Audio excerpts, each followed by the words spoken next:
J&K panchayat conference जिंदाबाद जिंदाबाद all J&K panchayat conference जिंदाबाद जिंदाबाद ऑल J&K पंचायत कॉन्फ्रेंस जिंदाबाद जिंदाबाद ऑल J&K पंचायत कॉन्फ्रेंस जिंदाबाद जिंदाबाद ऑल पंचायत कॉन्फ्रेंस जिंदाबाद जिंदाबाद साडा हक इधर रख साडा हक इधर रख साडा हक इधर रख साडा हक इधर रख J&K पंचायत कॉन्फ्रेंस जिंदाबाद जिंदाबाद पंच सरपंच यूनियन जिंदाबाद जिंदाबाद।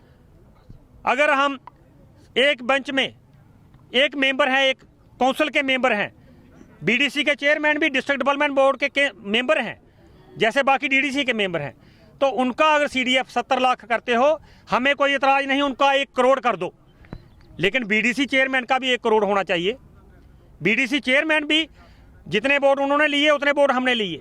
बीडीसी चेयरमैन सांबा में 9 हैं और डीडीसी के चेयरमैन 14 हैं, मेंबर 14 हैं। हम चाहते हैं को जो डीडीसी का चेयरमैन बने उसको कैबिनेट रैंक के मिनिस्टर का ओहदा मिले। हम चाहते हैं जो वाइस चेयरमैन हमारा काउंसिल का बने उसको एमएस का ओहदा मिले। हम चाहते हैं कि अमेंडमेंट 73 लागू की जाए, जो जैसे पूरे देश में है वो जम्मू में की जाए, पूरे जम्मू कश्मीर में की जाए। जे पैटर्न लेते हैं उधर दूसरी स्टेटों का और अपनी यूटी अब हमारे साथ जो नए नए निखट के गए हैं लद्दाख वाले, ये वहाँ क्यों नहीं गए? वहाँ से सब क्यों नहीं लिया? वहाँ जो डीडीसी का चेयरमैन वो कैबिनेट रैंक का है, एमओएस का रैंक का वाइस चेयरमैन है, तो उनकी तरफ नहीं गए। ये चेहरा पूंजी पता नहीं कहाँ कहाँ जाते हैं।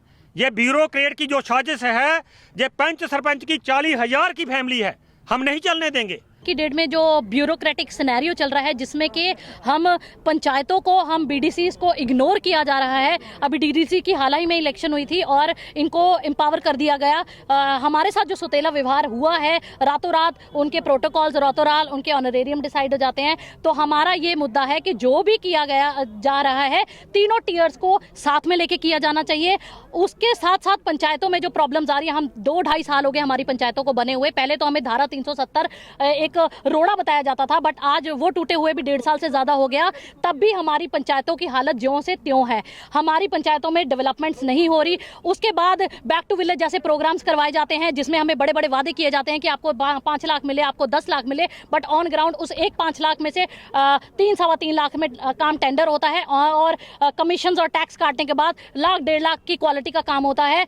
वो भी without the knowledge of panch, without the knowledge of sarpanch पंचायतों में काम शुरू हो जाते हैं। हमें पता भी नहीं होता कि काम हो रहा है, काम कंप्लीट हो गया है। तो हमारा कोई इंपॉर्टेंस नहीं, सिर्फ हमारी एक जगह इंपॉर्टेंस रखी है कि आपको डीडीसी एक वो पेन ड्राइव टाइप की दे दिया, आप सिर्फ स्टैंप मारते जाओ, पेमेंट निकालते जाओ। कल को घपले होते हैं, कल को कुछ भी फ्रॉड होता है तो हमें तारीखें भुगतनी है, हमें कोर्ट कचहरियां भुगतनी है। हम क्वालिटी में इंटरफेयर नहीं कर सकते, हम किसी में इंटरफेयर नहीं कर सकते। तो पंचायतों का सशक्तिकरण नहीं, पंचायतों को वीक किया जा रहा है। और हम चाहते हैं गवर्नमेंट से, हायर अथॉरिटी से, कि अगर आपने 3 टीयर बनाए हैं तो तीनों टीयर्स को साथ लेके चले, तीनों टीयर्स की इंपॉर्टेंस समझे।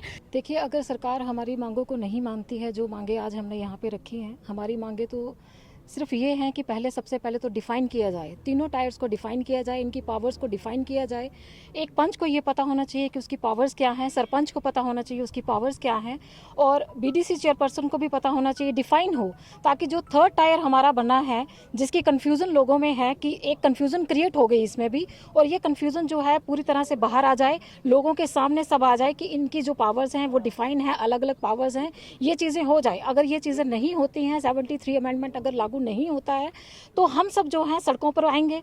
हम सब जो हैं अपना रिज़ाइन देने को तैयार हैं। जितने भी हमारे सरपंचेस हैं, जम्मू कश्मीर के जितने भी सरपंचेस हैं, सभी अपना रिज़ाइन देने के लिए सभी तैयार हैं। ठीक है सर। साडा हक इधर रख